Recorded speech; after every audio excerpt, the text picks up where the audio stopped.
Hello friends, પ્રશ્ન એવું કહે છે સમક્ષિતિજ સાથે 60 ડિગ્રીના ખૂણે 5 કેજી દળના પદાર્થને 20 મીટર પર સેકન્ડના વેગથી પ્રક્ષિપ્ત કરવામાં આવે છે. ખૂણો આપેલો છે, દળ આપેલું છે, વેગ આપેલો છે. તેના ગતિપથના ઉચ્ચતમ બિંદુએ પદાર્થના 1 કેજી અને 4 કેજી દળના 2 ટુકડાઓ થઈ જાય છે. એટલે જે પદાર્થ છે એ તૂટી જશે, 2 ટુકડાઓ થઈ ગયા છે. સમક્ષિતિજ દિશામાં તે છૂટા પડે છે. તેની આંતરિક ઉર્જા, પદાર્થની આંતરિક ઉર્જા એવી રીતે મુક્ત થાય છે કે જેથી ઉચ્ચતમ બિંદુએ તંત્રની ગતિ ઉર્જા 2 ગણી થઈ જશે. એનો મતલબ કે ટુકડા થયા તો બંને ટુકડાઓની મળીને કુલ ગતિ ઉર્જા 2 ગણી થઈ જશે. જ્યારે 2 ટુકડાઓ જમીન પર પડે ત્યારે તેમની વચ્ચેનું અંતર કેટલું થશે તે શોધવાનું છે.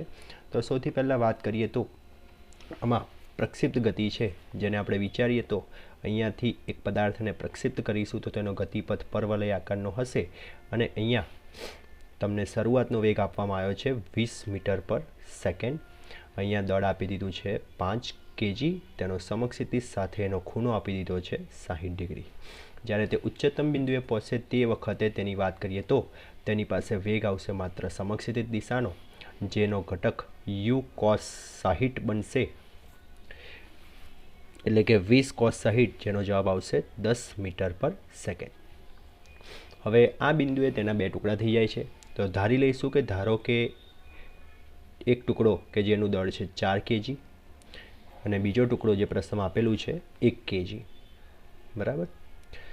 ધારો કે 4 કેજીનું જે વેગ હશે ટુકડા થયા પછીનો વેગ v1, આનો વેગ ધારી લઈએ આપણે v2. બંને મેં અત્યારે સમક્ષિતિજ દિશામાં ધારેલા છે. એક જ પરિમાણ, પ્રશ્નમાં પણ એવું કીધેલું છે કે સમક્ષિતિજ દિશામાં છે તો એક જ પરિમાણ આવશે. હવે આ જો વેગ નક્કી કરવા હોય, ટુકડા થાય છે, તો અહીંયા વેગમાન સંરક્ષણનો નિયમ વપરાશે.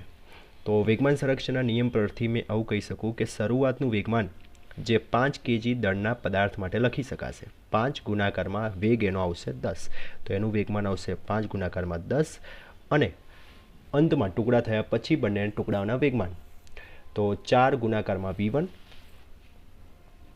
વત્તા બીજા ટુકડા માટે આવશે 1 ગુણાકારમાં v2. આને કહી દઈશું આપણે સમીકરણ નંબર 1. પછી તમને એવું કીધું છે કે આંતરિક ઉર્જા બદલાય છે, મુક્ત થાય છે કે જેથી ગતિ ઉર્જા 2 ગણી થઈ જાય. તો શરૂઆતની જો ગતિ ઉર્જા લેવામાં આવે ટુકડા થતાં પહેલાં, તો ટુકડા થતાં પહેલાંની ગતિ ઉર્જા, જેને હું KI તરીકે લખું તો આના પ્રમાણે લખાશે. 5 કેજીનું દળ છે, તેનો વેગ 10 છે.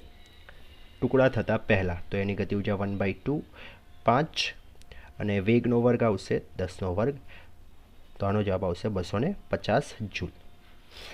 પછી તમને એવું કહે છે કે ગતિ ઉર્જા ટુકડા થઈ ગયા પછી તંત્રની ગતિ ઉર્જા 2 ગણી થઈ જશે, એટલે કે અંતિમ ગતિ ઉર્જા જે છે એ શરૂઆત કરતાં 2 ગણી, એટલે આ થઈ જશે 500 જૂલ.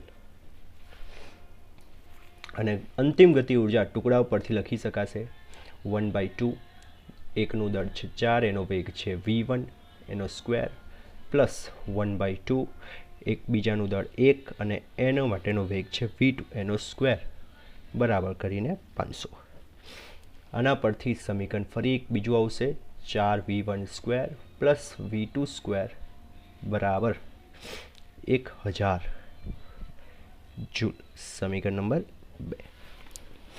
હવે આ 2 સમીકરણોને ઉકેલીશું તો v1 અને v2 નક્કી થઈ જશે અને પછી એ વેગ સાથે તે સમક્ષિતિજ દિશામાં ફેંકવામાં આવ્યા છે એવું કહી શકાય અને તે જમીન પર પડશે. તો એના માટે કેટલો દૂર પડશે અને કેટલો સમય લાગશે એની આપણે ગણતરી કરીશું. તો 2 સમીકરણોને ઉકેલતા સમીકરણ 1 પરથી v2ને સૂત્રનો કરતા બનાવીને આમાં મૂકીએ તો આપણને આવું કંઈક જોવા મળશે.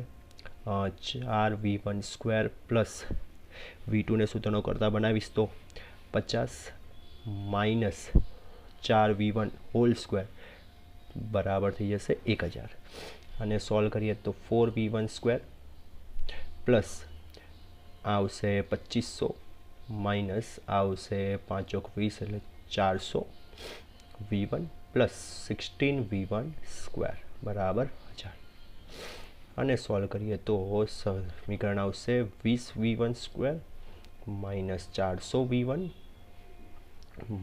પ્લસ 1500 બરાબર 0. દ્વિઘાત સમીકરણ છે. 20 કોમન આવી શકે છે.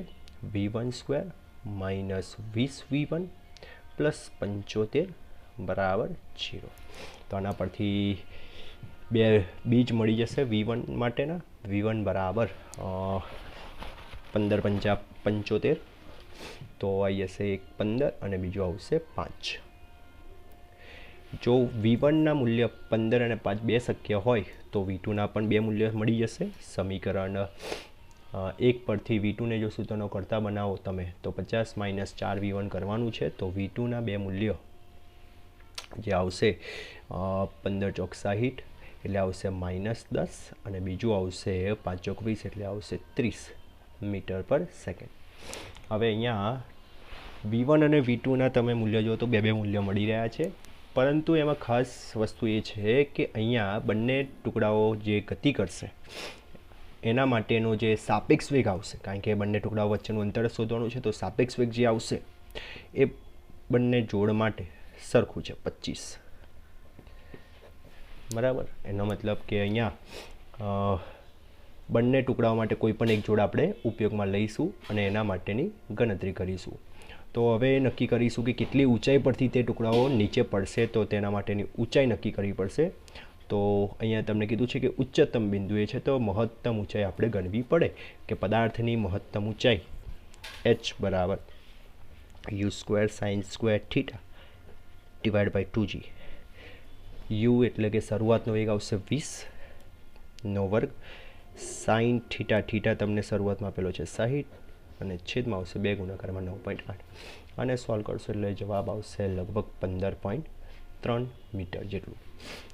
તો મહત્તમ ઊંચાઈ 15.3 મીટર પરથી બે ટુકડાઓ 15 અને 10 વેગથી નીચે પડશે. તો એના માટેના સમય આપણે નક્કી કરી શકીએ કે કેટલા સમય લાગશે.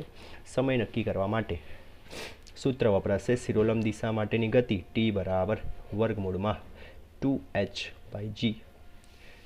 આમાં કિંમત મૂકીએ તો 2 ગુણાકારમાં ઊંચાઈ છે આપણી પાસે 15.3, છેદમાં આવશે જીની કિંમત 9.8 અને સોલ્વ કરીશું તો લગભગ 3નું વર્ગમૂળ લગભગ જેટલું 1.73 જેટલું આવશે, લગભગ 1.77 સેકન્ડ મળે છે. હવે આ સમય પરથી આપણે સમક્ષિતિજ દિશામાં કેટલું અંતર કાપશે એ જ જમીન પરનું અંતર થઈ જશે. તો હવે બે પદાર્થો માટેના સમક્ષિતિજ દિશાના અંતર એટલે કે x1 અને x2 નક્કી કરીશું. સમક્ષિતિજ દિશાની ગતિને ધ્યાનમાં લઈને V1 ગુણાકારમાં t, V1 આવશે અહીંયા 15 ગુણાકારમાં 1.77, જેનો જવાબ લગભગ 25 પોઈન્ટ સમથિંગ કે 26 પોઈન્ટ સમથિંગ રહેશે. અને બીજું જે આવશે x2 બરાબર V2 ગુણાકારમાં t બરાબર એનો માટેનો વેગ 10 છે, જે માઇનસ દિશાને દર્શાવે છે કે વિરુદ્ધ દિશામાં છે. તો 10 ગુણાકારમાં 1.77, જે જવાબ આવશે લગભગ 17.7 સમથિંગ મીટરમાં જવાબ રહેશે. અને તમને કીધું છે કે બે વચ્ચેનું અંતર શોધવાનું હોવાથી તો બે વચ્ચેનું અંતર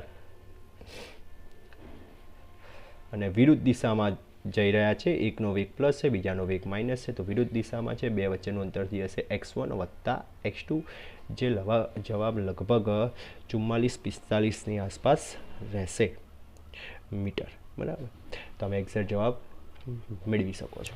થેન્ક યુ.